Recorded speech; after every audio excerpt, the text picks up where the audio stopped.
बढ़ते हर मर्द की दवा है, हर मर्द जी कीड़े की दवा है, समझिए। कीड़ो लगे तो लगे तो वाह जो ॾींहुं थियो आहे गर्मी बि गर्मी हिकु बीमार माण्हू अॻे मरूं अहिड़े ॾींहंनि में निकिरूं था त पोइ अञा मरूं। मां बि चयो अलाह हिन डॉक्टर ॾे वञा उते 1000 फी ॾियां वरी लिखंदो पर्ची दवा मेडिकल ते इलाही घणी खलल आहे पंहिंजो यार मोला ई ॿुधो आहे दवाऊं रखियूं अथई पोइ इन ॾे छो न वञिजे यार। रायत बि कंदो दवा बि भली ॾींदो ऐं पंहिंजो माण्हू आहे हर मर्ज़ ॿुधाए सघंदोमांसि न। हाँ यार ये क्या मोला ही दे वञा बस सॼे डॉक्टर खे बचा रहे। अरे रखो दवाऊं अथव दवाऊं। हिते रखो हिते रखो तू एॾो रखो ये दवाऊं वारा जेके कार्टून थी अरे गोदाम में आहे हल हिम्मत कर ठिकरी आहे हले हिम्मत कर छा मसलो आहे तुंहिंजो किराओ न किराओ हिनखे 4200 रुपया ॾियोसि। दवा होॾे रखणी आहे पर हिम्मत कर गर्मी आहे। ओके 42 कार्टून खणी आया न तू। ओके ठीक आहे ओके तू घणा खणी आया 47 है ये 47 तुझा थिया अथई। ये बई गोदामन में रख रहा है दवाऊं जेके दवा जात में दिया हुआ उते रखो। अस्सलाम वालेकुम। वाह सलाम कुछ तो कह रहा था बेटा समझी इने दे करे बस ता के इजाजत है बस ता हलो मेहरबानी गोदाम में हलो अच्छा ठीक है खुश मसलो ना है अच्छा है मसलो कहता है यार ये बीमार हूं ॾिसे तो बीमार हूं बाकी यार बीमारी वॾियूं लॻी वयूं आहिनि जाॾे काॾे फसलनि खे माण्हुनि खे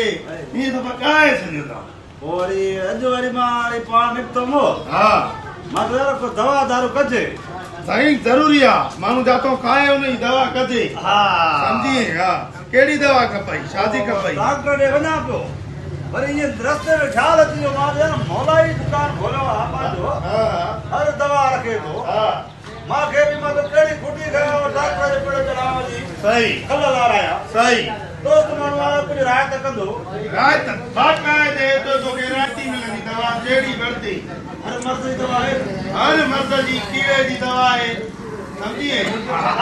कीड़ो लगे तो लगे थो सही लगे तो कीड़ो खत्म दवा हणंदा खत्म कुंवारो करे दवा हणंदा खत्म कीड़ो वॾो हुजे नंढो हुजे सभु कीड़ा तुंहिंजा खत्म। अरे बाबा मूंखे कीड़ो न आहे बाक़ी साथियों ॿुधा हुकुम कर कहिड़ी दवा खपई बाइक कोनो आहे माइक कोनो आहे टाइक कोनो आहे सीटा पा मिलन आहे सीनन आहे सीरो आहे मीरो आहे कहिड़ो खपई मुबारक दी एॾी दवाऊं रखियूं थी पहिरां पोइ त गर्मी तो टाइम ना माना असांखे डॉक्टर ॾे वञण जी ज़रूरत न ना आहे ना ॿार हुजे बच्चो हुजे नंढो हुजे वॾो हुजे पको हुजे पोड़ो हुजे ओड़े जो पाड़े जो सभु बाबा हिते फसल जी दवा आहे फसल जी दवा फसल जी दवा माण्हुनि जी दवा न आहे उहो डॉक्टर नया माण्हू वारो फसल जो डॉक्टर आहे जबकि खपई वाङणनि जी खपई तूरी जी खपई भींडी जी खपई सारनि जी खपई फसल जी खपई उहा दवा ॾींदो आहे माण्हुनि जो इलाज न कंदो आहे। मूंखे पंहिंजे लाइ खपे मथे में सूर चेर में सूर ॾखण में सूर अलाए वाही आहे अलाए भाॼी आहे अलाए छा आहे मां त मोलाई को वठां वञी राति कंदो हर दवा पई त तूं वरी फसलनि जी उहा न आहे फसल जी डॉक्टर उहे ॿिया थी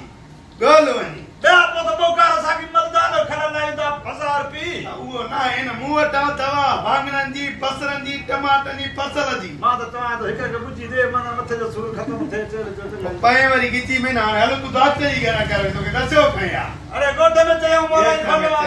फसल जी दवा अचे फसल फसल में दवा हले थो माण्हू बि दवा ते हले थो इहा ठीक आहे फसल में कीड़ो लॻई तॾहिं अचिजांइ हाणे तूं पंहिंजो कीड़ो वरी डॉक्टर कढ आहे चेर जे सूर जी दे भला न आहे